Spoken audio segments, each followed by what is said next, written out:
नमस्कार दोस्तों, welcome to our molecular biology series. अगर आप सीएसआर नेट या जेआरएफ या लाइफ साइंस का किसी भी एग्ज़ाम का प्रिपरेशन कर रहे हो तो ये सीरीज़ आपके लिए बहुत यूज़फुल होने वाली है। आज हम शुरुआत करने वाले हैं बायोलॉजी के सबसे इम्पॉर्टेंट मॉलिक्यूल से, दैट इज़ डीएनए। डीएनए क्या है? सबसे पहले एक सिंपल सवाल, हम सब अलग अलग दिखते हैं, क्यों? किसी की आइज़ ब्राउन, किसी की ब्लैक, किसी के बाल कर्ली तो किसी के स्ट्रेट। हमारी बॉडी को कैसे पता चलता है कि कौन सा प्रोटीन बनाना है, कब बनाना है और कितनी क्वांटिटी में बनाना है?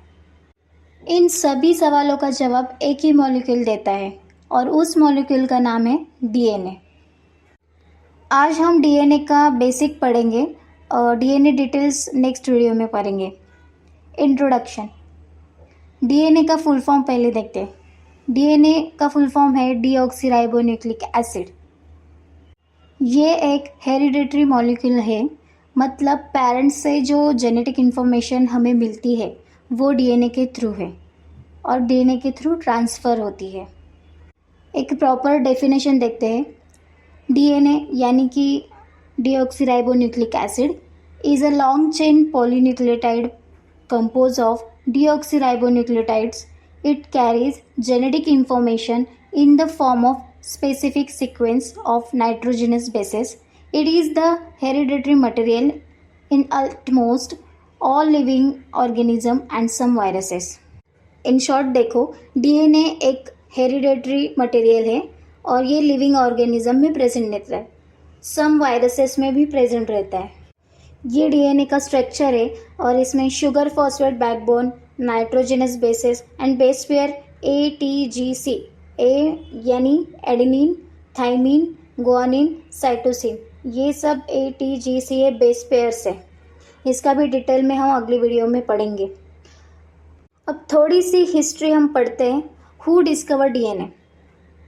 Watson and Crick in 1952 proposed the double helix model of DNA. And Friedrich Messler ने his isolate DNA from nuclei of WBC and named nuclein in 1869। ठीक है, ये बेसिक सा हिस्ट्री आप याद रखो। लेकिन अगर डीएनए किसने डिस्कवर किया तो आपको डायरेक्टली बोलना है Watson and Crick in 1952। Okay, so ये डीएनए प्रेजेंट कहाँ रहता है, अभी इसको देखते हैं थोड़ा।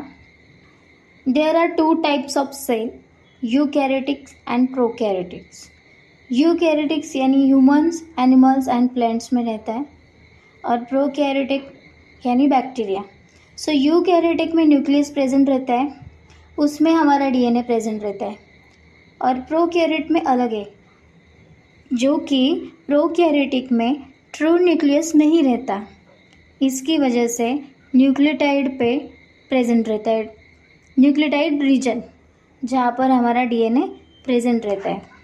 अभी डीएनए को मॉलिक्यूल ऑफ लाइफ क्यों कहा है, इसके हमने थोड़े से मैंने पॉइंट्स लिखे हैं, एक बार इसको समझते हैं। It store all the genetic information for growth and functioning. It is able for make copies of itself, यानी रेप्लिकेशन, जो कि डीएनए रेप्लिकेशन क्यों इम्पोर्टेंट है ये भी हम अगली वीडियो में पढ़ेंगे। Synthesis of protein, it is universal, present in almost all organism, इसलिए डीएनए को ब्लूप्रिंट ऑफ लाइफ भी कहा जाता है। यहाँ पर मैंने सम की पॉइंट्स लिखे हैं, बट मैं पहले रिवाइज करना चाहूँगी कि मैंने वीडियो में स्टार्टिंग से क्या क्या पढ़ाया, फिर इस की पॉइंट्स को देखते हैं। सो पहले देखा हमने डीएनए क्या है, उसके बाद उसका इंट्रोडक्शन पढ़ा, फिर डेफिनेशन पढ़ी, फिर उसका स्ट्रक्चर थोड़ा सा पढ़ा, उसके बारे में क्या क्या प्रेजेंट रहता है डीएनए में, फिर उसके बाद डिस्कवर किसने किया, और उसके बाद हमने देखा कि डीएनए प्रेजेंट कहाँ रहता है, और उसके बाद मॉलिक्यूल ऑफ लाइफ क्यों कहा जाता है ये भी हमने देखा। सो ये सब पॉइंट्स है, आप देख सकते हो। और अभी मैं कहना चाहूँगी कि यहाँ पर मैंने डीएनए का थोड़ा इन्फॉर्मेशन बताया है आपको।